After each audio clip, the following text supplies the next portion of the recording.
Il y a des douleurs invisibles, des blessures qui ne laissent ni bleu ni cicatrices physiques, mais qui rongent l'âme. Parfois, ce n'est pas le cri qui blesse, mais le silence. Ce n'est pas la violence apparente, mais les contradictions subtiles.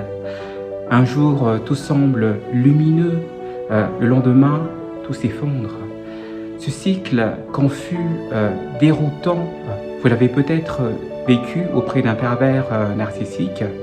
Aujourd'hui, explorons ensemble comment une confusion affecte l'esprit et surtout comment retrouver notre alignement intérieur, notre vérité, notre paix. Je suis coach spécialisé dans les relations toxiques.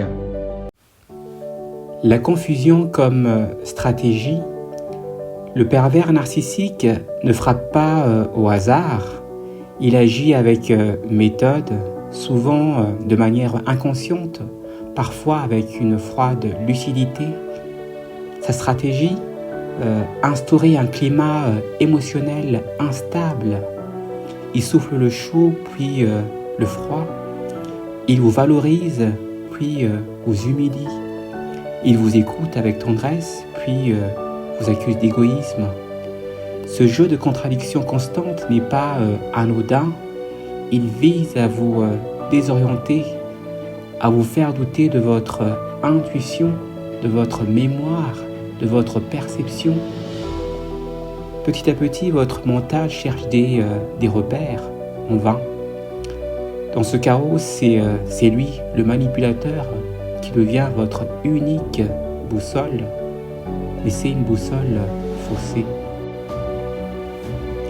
L'impact énergétique et spirituel, ce type de relation ne détruit pas seulement la confiance, il désaligne vos énergies. Dans une approche holistique, on comprend que le corps, l'âme et l'esprit sont liés. Quand une personne instille constamment le doute en vous, elle agit sur vos centres énergétiques. Votre chakra du cœur se ferme par protection. Votre chakra de la gorge se bloque.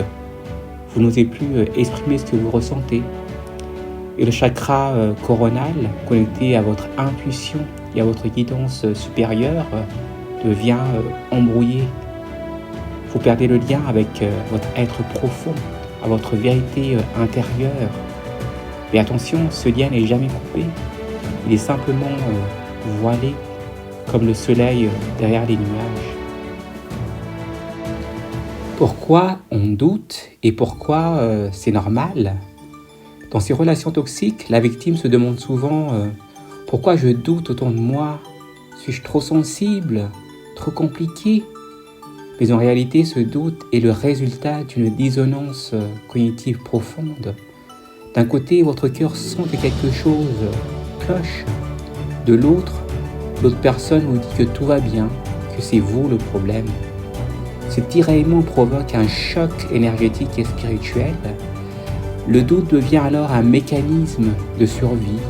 On cherche à s'adapter, à comprendre, à rester par amour, par peur, par attachement. Il est important de dire ceci, ce doute n'est pas une faiblesse. Il est le signe que votre conscience tente de se libérer d'une illusion. Le chemin de guérison holistique, la libération ne vient pas du mental, mais de l'ancrage dans l'être. Voici quelques clés holistiques pour retrouver votre clarté intérieure. Premièrement, se reconnecter au corps. Le corps ne ment jamais. Marcher pieds nus, respirer profondément, danser, méditer. Ces gestes simples vous ramènent à l'instant présent.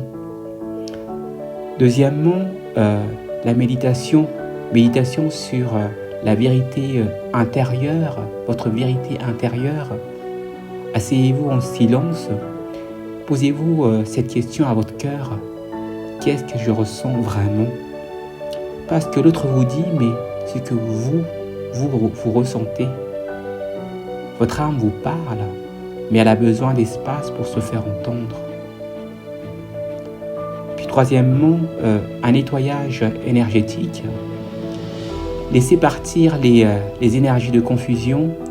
Cela peut passer par des soins énergétiques, par exemple le Reiki, le magnétisme, des bains de sel ou même des rituels simples comme brûler de la sauge ou du Palo Santo avec une intention de clarté.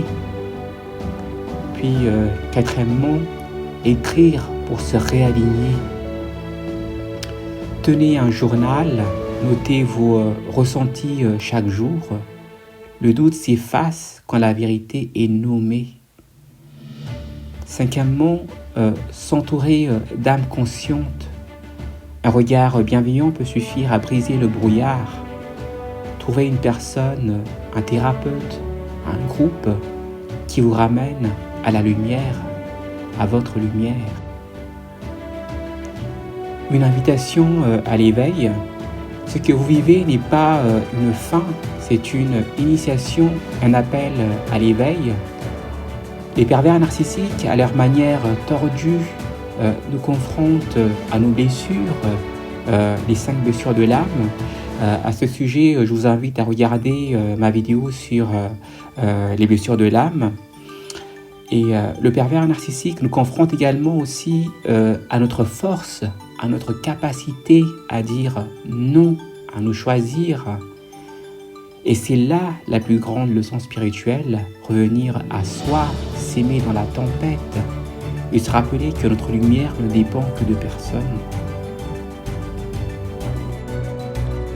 La confusion, ce n'est pas une défaite, elle est parfois le prélude à une renaissance.